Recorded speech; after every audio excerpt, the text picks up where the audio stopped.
To suggest that there are two sides to this story is utterly perverse. To suggest that Israel is simply defending itself is an obscenity, and shame on anyone, on any so-called world leader, wherever they are, if they repeat such an obscenity. The truth is that the international community has seen what has happened to the Palestinian people in full sight and in full view, and they have stepped back and allowed this to happen. So to the UN Security Council, to the entire apparatus of the international community, let me say this, that we see you. Your people and your population see you.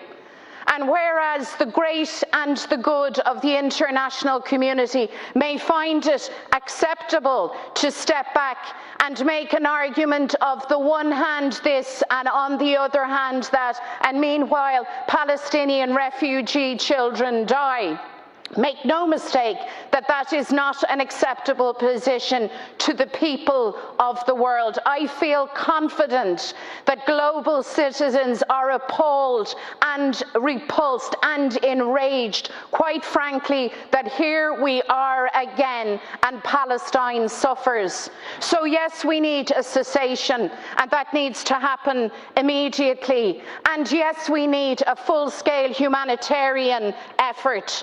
But above all else, let's be clear, we need justice. We need the rule of law to prevail.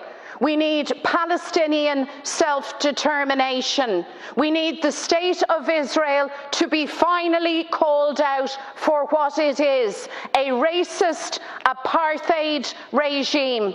And we in Ireland, perhaps more than any other people, have a special obligation to act on all of this, because we know the colonial experience, the experience of dispossession and division. We know what it is to be left destitute. So we have no excuse not to act. So Minister Coveney and your government, when will we recognise the state of Palestine?